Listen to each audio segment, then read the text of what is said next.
പരിശുദ്ധ മാതാവേ, അമ്മയുടെ അൾത്താരയിൽ പ്രതീക്ഷിക്കുന്നതിൻ്റെ സാക്ഷിയായി സാക്ഷ്യം പറയാൻ ഞങ്ങളെ ഒരുക്കിയതിന് അമ്മ മാതാവിനോടും ഈശോയോടും ഞങ്ങൾ നന്ദി പറയുന്നു.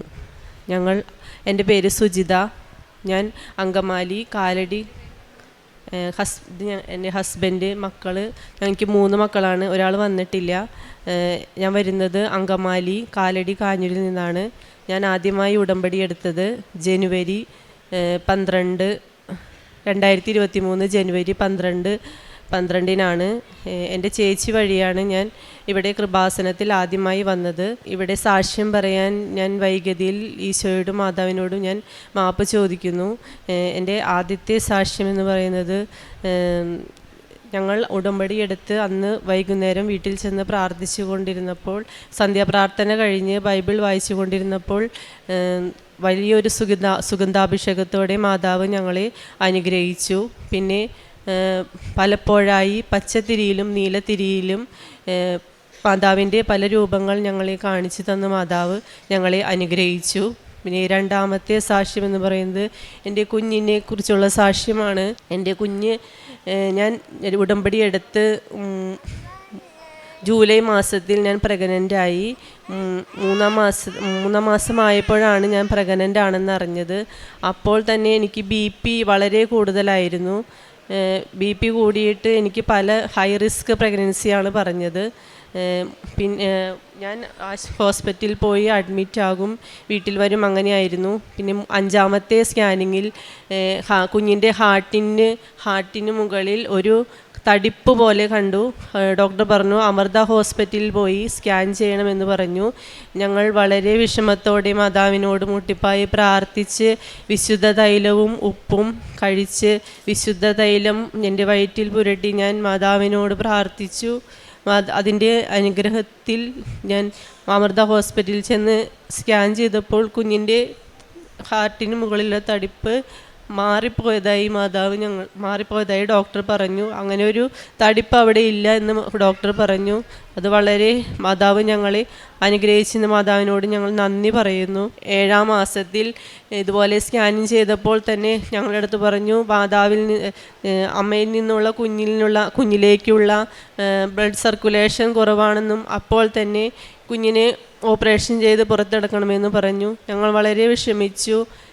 അതുപോലെ തന്നെ ഡോക്ടർ പറഞ്ഞു എത്രയും പെട്ടെന്ന് ഓപ്പറേഷൻ ചെയ്തെടുക്കണമെന്ന് പറഞ്ഞപ്പോൾ ഞങ്ങൾ വളരെ വിഷമിച്ചു. അതുപോലെ മാതാവിനോട് പ്രാർത്ഥിച്ച് സാക്ഷ്യം പറഞ്ഞാൽ കൊള്ളാമെന്ന് ഞങ്ങൾ മാതാവിനോട് പ്രാർത്ഥിച്ച് സാക്ഷ്യം പറഞ്ഞോളാമെന്ന് ഞാൻ മാതാവിനോട് പ്രാർത്ഥിച്ച് ഉടമ്പടി തൈലം വയറ്റിൽ പുരട്ടി ഉടമ്പടി ഉപ്പ് കഴിച്ച് ഇതുപോലെ സ്കാൻ ചെയ്തപ്പോൾ ഒരാഴ്ച കഴിഞ്ഞ് ഡോക്ടർ പറഞ്ഞു സ്കാൻ ചെയ്ത് നോക്കട്ടെ, നമുക്ക് എന്നിട്ട് എന്താ വേണ്ടതെന്ന് ചെയ്യാമെന്ന് പറഞ്ഞു. ഒരാഴ്ച കഴിഞ്ഞ് സ്കാൻ ചെയ്തപ്പോൾ ഡോക്ടർ പറഞ്ഞു ഒരു കുഴപ്പവുമില്ല, കുഞ്ഞ് വളരെ ആരോഗ്യത്തോടെ തന്നെ ഇരിക്കുന്നു. അങ്ങനെ ഞങ്ങൾ 9ാം മാസം വരെ ഞങ്ങൾ ഇതുപോലെ പ്രാർത്ഥിച്ച് മുന്നോട്ട് പോയി. നല്ല ആരോഗ്യമുള്ള ഒരു കുഞ്ഞിനെ നൽകി മാതാവ് ഞങ്ങളെ അനുഗ്രഹിച്ചു. പിന്നെ ഞങ്ങളുടെ 3ാമത്തെ സാക്ഷ്യം എന്ന് പറയുന്നത് ഹസ്ബൻഡിന് ജോലിയില്ലാതെ ഞങ്ങൾ വിഷമിച്ച് നടന്ന സമയത്ത് ഞാൻ നിയോഗത്തിൽ വെച്ചു ഭർത്താവിനൊരു ജോലി നൽകണമെന്ന്. അങ്ങനെ ഞാൻ പ്രാർത്ഥിച്ചതിൻ്റെ ഫലമായി മാതാവ് ഞങ്ങൾക്ക് ഹസ്ബൻഡിന് ഒരു ഐസ്ക്രീം കമ്പനിയിൽ ജോലി നൽകി മാതാവ് ഞങ്ങളെ അനുഗ്രഹിച്ചു. പിന്നെ 4ാമത്തെ സാക്ഷ്യം എന്ന് പറയുന്നത് ഇത് എൻ്റെ 2ാമത്തെ കുഞ്ഞാണ്. അവൾക്ക് അലർജിയുടെ ചുമയുണ്ടായിരുന്നു. അലർജിയുടെ ചുമ എന്ന് പറഞ്ഞാൽ ചുമച്ച് രാത്രിയൊക്കെ അവൾ എഴുന്നേറ്റിരുന്ന് ചുമയ്ക്കും. ഞാൻ മാതാവിൻ്റെ ഉപ്പും തൈലവും രാവിലെയും വൈകുന്നേരം പ്രാർത്ഥന കഴിയുമ്പോൾ ഞാൻ കൊടുക്കും. അങ്ങനെ കൊടുത്തതിൻ്റെ ഫലമായി വലിക്കുന്ന സാധനം 15 വയസ്സ് വരെ വലിക്കണമെന്നാണ് പറഞ്ഞത്. ഞാൻ ഡോക്ടറെ കണ്ടപ്പോൾ ഇനിയൊരു കുഴപ്പവുമില്ല, അത് നിർത്താം, ഫുള്ളായിട്ടത് മാറി, അലർജിയുടെ പ്രോബ്ലമൊന്നും ഇല്ല എന്ന് പറഞ്ഞു. ഇത്രയും വലിയ അനുഗ്രഹം തന്ന മാതാവിന് ഈശോയ്ക്കും ഒരുപാട് നന്ദി പറയുന്നു. പിന്നെ എൻ്റെ സാക്ഷ്യം എന്ന് പറഞ്ഞാൽ ഞങ്ങളുടെ കിണറ്റിൽ വേനൽക്കാലമായ വെള്ളമില്ല, ഒട്ടും തന്നെ വെള്ളമില്ല. 2-3 പ്രാവശ്യമൊക്കെ മോട്ടർ അടിച്ചാലാണ് ഞങ്ങൾക്ക് ഇത്തിരി കുടിക്കാൻ പോലും വെള്ളം കിട്ടാറുള്ളൂ. ഞങ്ങൾ വിശ്വാസ പ്രമാണം ചൊല്ലി ഉപ്പിട്ട് പ്രാർത്ഥിച്ചു. അതിൻ്റെ ഫലമായി ഇപ്പോൾ കിണറ്റിൽ നന്നായി വെള്ളമുണ്ട്. ഈ വേനൽക്കാലം വന്നപ്പോൾ ഒരു തുള്ളി വെള്ളം പോലും ഇല്ലാതില്ല. നല്ല വെള്ളമുണ്ട്. ഗവൺമെൻറ് ഹോസ്പിറ്റലുകളിലും ആരാധനാലയങ്ങളും വീടുകളിലും കയറിറങ്ങി കൊടുക്കും. കാരുണ്യ പ്രവർത്തികളായി ഞങ്ങളിലാവുന്ന സഹായം ഞങ്ങൾ കൊടുക്കും, രോഗികളെ കണ്ടു കൊടുക്കാറുണ്ട്. പിന്നെ ബൈബിൾ വായന, രാവിലെയും വൈകുന്നേരം പ്രാർത്ഥന മുടക്കാറില്ല, ബൈബിൾ വായിക്കും. ഇനിയും ഞങ്ങൾക്ക് ഉടമ്പടി ജീവിതത്തിൽ മുന്നോട്ട് പോകണമെന്നാണ് ഞങ്ങളുടെ ആഗ്രഹം. ഇത്രയും അനുഗ്രഹം തന്ന മാതാവിനും ഈശോയ്ക്കും 1000 നന്ദി പറഞ്ഞുകൊണ്ട് ഞങ്ങളുടെ സാക്ഷ്യം നിർത്തുന്നു. 37-ാം സങ്കീർത്തനം 5-6 തിരുവചനങ്ങൾ. നിന്റെ ജീവിതം കർത്താവിന് ഭരമേൽപ്പിക്കുക, കർത്താവിൽ വിശ്വാസമർപ്പിക്കുക. അവിടുന്ന് നോക്കിക്കൊള്ളും. അവിടുന്ന് പ്രകാശം പോലെ നിനക്ക് നീതി നടത്തി തരും, മധ്യാഹ്നം പോലെ നിന്റെ അവകാശവും. ഉടമ്പടിയിൽ ജീവിക്കുന്ന എല്ലാവരും തന്നെ നമുക്കറിയാവുന്നതുപോലെ നാം ദൈവത്തിൻ്റെ വലിയൊരു അവകാശവും ഓഹരിയുമാണ്.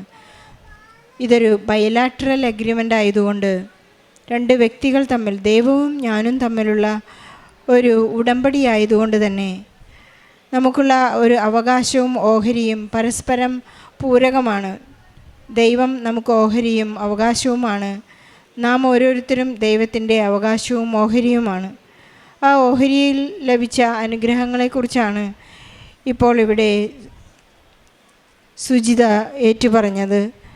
സുജിത പ്രസ്താവിച്ചതുപോലെ ഹൈ റിസ്ക് പ്രഗ്നൻസിയുടെ സമയത്ത് അവരിവിടെ വന്ന് ഉടമ്പടി എടുത്തു പോയ ഉടനെ തന്നെ അവർക്ക് പരിശുദ്ധ അമ്മയുടെ സാമീപ്യം അനുഭവിക്കുവാനുള്ള ഒരു വലിയ അനുഗ്രഹമുണ്ടായെന്ന് ഏറ്റുപറയുകയാണ്.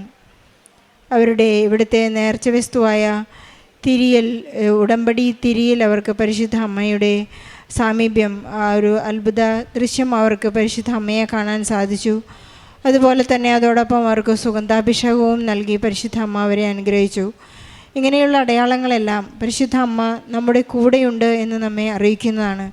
മഴവില്ലിലായാലും സുഗന്ധാഭിഷേകമായാലും തിരിയിൽ നാളത്തിലായാലും എല്ലാം ഞാൻ നിങ്ങളോട് കൂടെയുണ്ട്, നിങ്ങൾക്ക് വേണ്ടി എപ്പോഴും ഈശോയുടെ മാധ്യസ്ഥം ഉപേക്ഷിക്കുമെന്നാണ് പരിശുദ്ധ അമ്മ ഇങ്ങനെയുള്ള അടയാളങ്ങളിലൂടെ നമ്മോട് അറിയിക്കുന്നത്. അതുപോലെ തന്നെ ഇവരുടെ എല്ലാ പ്രാർത്ഥനകൾക്കൊപ്പം നേർച്ച വസ്തുക്കൾ കൃത്യമായി ഇവരുടെ ഉദരത്തിൽ അപ്ലൈ ചെയ്തുകൊണ്ട് വിശ്വാസ പ്രമാണം ചൊല്ലി ഈശോയിൽ വിശ്വസിച്ചുകൊണ്ടാണ് അവരുടെ വിശ്വാസ പ്രയോഗം അവർ നടത്തിയിരുന്നത്. അങ്ങനെ കുഞ്ഞു ഉദരത്തിലായിരിക്കുമ്പോൾ തന്നെ ഹാർട്ടിന് ഒരു തടിപ്പുള്ള ഇഷ്യൂ ഡോക്ടേഴ്സ് പറഞ്ഞു. വളരെ റിസ്ക്കാണ് പ്രഗ്നൻസി. അതുപോലെ തന്നെ കുഞ്ഞിനെ ആരോഗ്യത്തോടുകൂടി ജനിക്കുക ബുദ്ധിമുട്ടാണെന്നെല്ലാം അറിയിച്ചപ്പോൾ ഇവർ ചങ്ക് തുറന്ന് പ്രാർത്ഥിക്കുകയും അതിൻ്റെ എല്ലാം ഫലമായി ഇവർക്ക് ആരോഗ്യമുള്ളൊരു കുഞ്ഞിനെ അവർക്ക് ജന്മം നൽകുവാൻ സാധിച്ചു എന്ന് ഏറ്റു പറയുന്നു. അതുപോലെ തന്നെ ഈ കുഞ്ഞിന് ചുമ വളരെ കാലമായിട്ടുള്ളതായിരുന്നു. എപ്പോഴും നെബുലൈസേഷൻ ചെയ്യണം, 15 വയസ്സ് വരെ അത് ചെയ്തുകൊണ്ടിരിക്കണമെന്നെല്ലാം ഡോക്ടേഴ്സ് പറഞ്ഞപ്പോഴും നേർച്ച വസ്തുക്കളുടെ നിരന്തരമായ ഉപയോഗം മൂലം വളരെ ചെറുപ്പത്തിൽ തന്നെ ഈ കുഞ്ഞിനെ എല്ലാ ചുമയിൽ നിന്നുള്ള വിടുതലും സൗഖ്യവും നൽകിയെന്ന് ഇവരേറ്റു പറയുന്നു. അവരുടെ കിണറ്റിലുണ്ടായിരുന്ന വേനൽക്കാലത്തെ വളർച്ചയെ അതിജീവിക്കാൻ അവർക്ക് സാധിച്ചത് നേർച്ച വസ്തുക്കളുടെ ഉപയോഗത്താലാണ്. നാം എപ്പോഴെല്ലാമാണ് വിശ്വാസത്തോടുകൂടി വിശ്വാസപ്രയോഗം നടത്തുന്നത് അവിടെയെല്ലാം പരിശുദ്ധ അമ്മ നമുക്ക് വേണ്ടി മാധ്യസ്ഥം അപേക്ഷിക്കുന്നതാണ് നാം കണ്ടുകൊണ്ടിരിക്കുന്നത്. ഈശോ എപ്പോഴും നമുക്ക് സമീപസ്ഥനാണ്. നമുക്ക് തൊട്ടടുത്ത് ഈശോയെ അനുഭവിക്കാനുള്ള വലിയ കൃപയാണ് നമുക്ക് ഉടമ്പടിയിലൂടെ ലഭിക്കുന്നത്. സുജിതയ്ക്കും കുടുംബത്തിനും ലഭിച്ച എല്ലാ അനുഗ്രഹങ്ങൾക്കും നന്ദി പറഞ്ഞുകൊണ്ട് നമ്മുടെ എല്ലാ നിയോഗങ്ങളെയും ഈ സാക്ഷ്യത്തോട് ചേർത്ത് വെച്ച് ഈശോയ്ക്കും പരിശുദ്ധ അമ്മയ്ക്കും നല്ല ഒരു കയ്യടി നൽകി ഈ സാക്ഷ്യം നമുക്ക് സമർപ്പിക്കാം. അത്യപൂർവ ദൈവാനുഭവങ്ങൾ ഇനി നിങ്ങൾക്കും സ്വന്തം. ഈ യൂട്യൂബ് ചാനൽ ഇതുവരെ സബ്സ്ക്രൈബ് ചെയ്തിട്ടില്ലെങ്കിൽ ഇപ്പോൾ തന്നെ സബ്സ്ക്രൈബ് ചെയ്യുക. ഈ വീഡിയോ ഇപ്പോൾ തന്നെ നിങ്ങളുടെ സുഹൃത്തുക്കൾക്ക് ഷെയർ ചെയ്തുകൊണ്ട് കർത്താവിൻ്റെ പ്രേക്ഷിതരാകുക.